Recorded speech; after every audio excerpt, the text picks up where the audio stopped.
Hello everyone, from Patio Frutal. This is Sergio coming at you. Today is January the 12th, and well, it's winter time here in Winterland, and well, there ain't much going on in the yard, but there are things that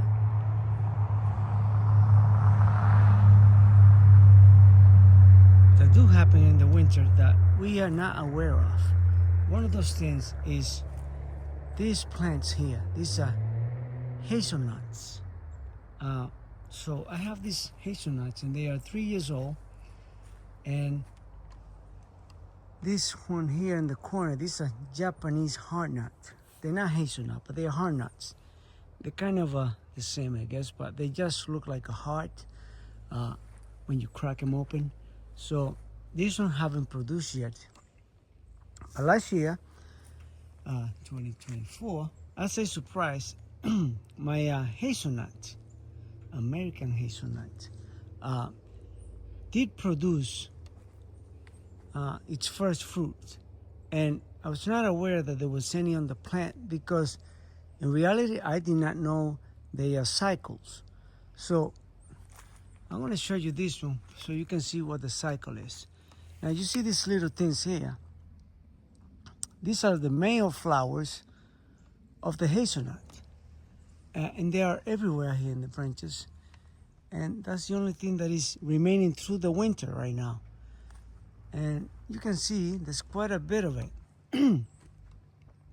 So like I said, this is the male plant, male pollinator, the flower male. And on the base here, these are the flower buds that will be there for next year. Some of them are flower buds, some of them are leaf buds.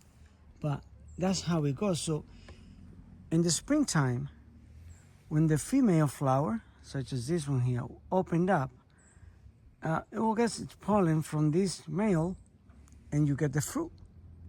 And that's the way it goes. I mean, we are in different ways than nature does these things, and God's is a great creator. He created male and female, so things will work out perfectly. So I got 3 different American hazelnuts, and one is the Polio, one is the Webster, and what is this other one here? Let's see if I remember.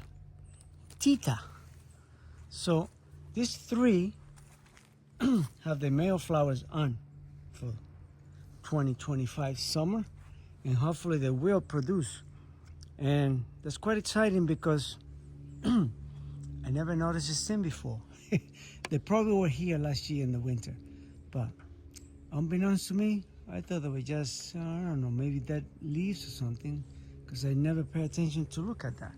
So this year, hopefully next year will be all set with getting a lot of hazelnut.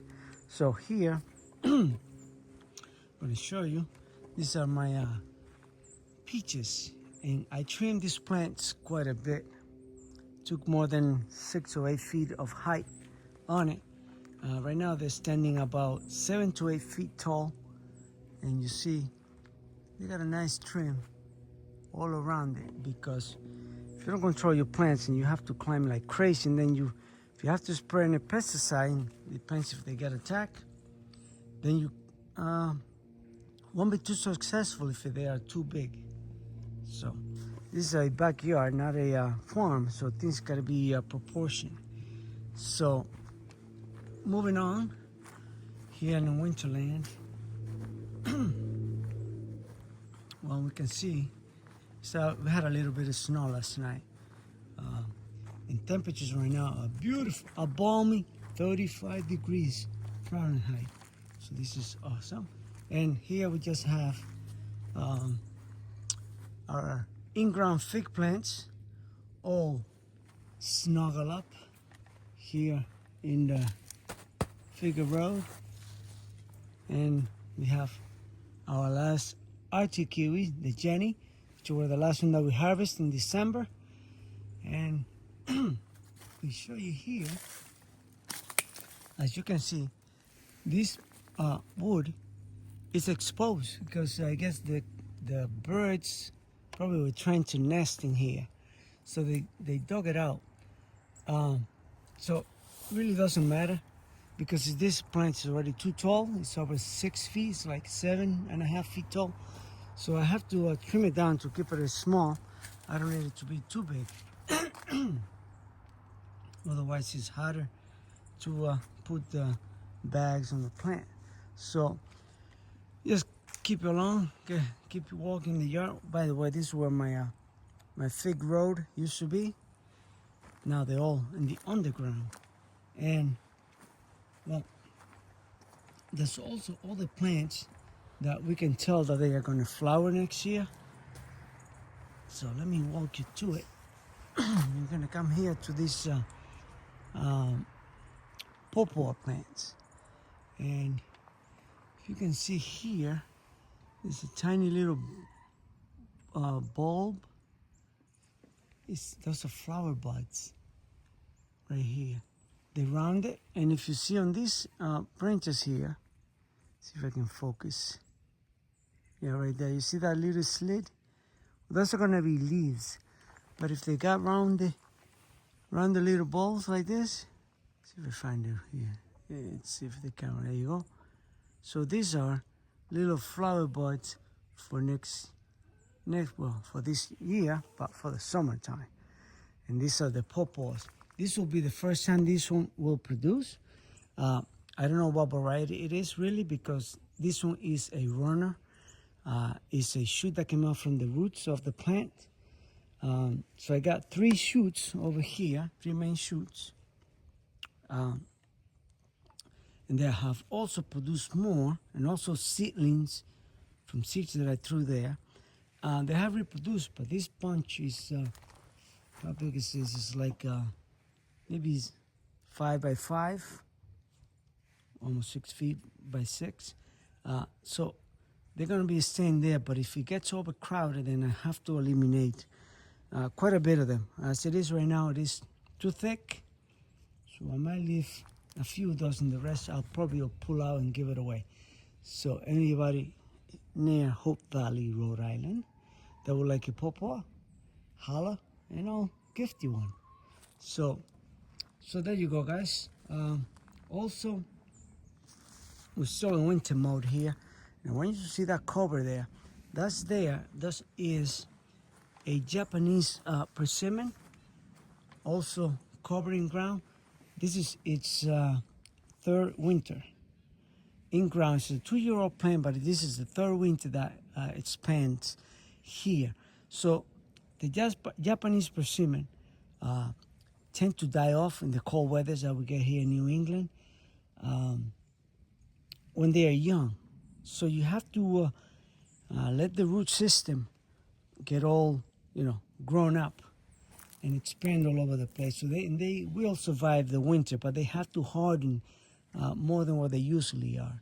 So you got to give them some protection, and that's what's in here. This plant, it's a 2-year-old, and hopefully, I'm not going to uncover it. Hopefully this year it will be producing, so I hope. So yeah, you gotta keep your fingers crossed for that. So this one here, it's a Nakita's Gift. This is a hybrid Japanese American crossbreeding plant, and I'll show you the Nikita's Gift. So it is a hybrid plant. So this one is already, it's going to be 3 years.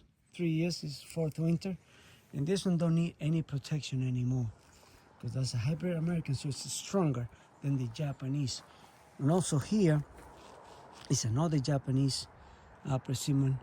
I can't recall the name right off the head unless I see the tag.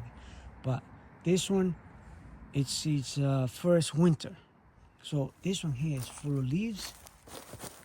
You don't see it, but it is full of leaves, and it's covering the plant. And I also have another one up there. You can see it from this angle. two more Japanese persimmon. One right there, and then another one farther up, way up there. Yeah, way up there. So they're all on the cover, the Japanese one, and hopefully that they'll give them time to grow some roots. I have a lot of compost in the area where they are at. So they hopefully will produce or survive. These babies will survive, hopefully. And that one up there, well, hopefully she will produce, because you just gotta hope. So there you go, guys. From Patio Frutal, the Fruit Royale. I hope you like, share, subscribe, and you have a great winter. If you're in Winterland. If you're in the tropics like Australia or the Caribbean, well, enjoy your warm winters. You have a great evening.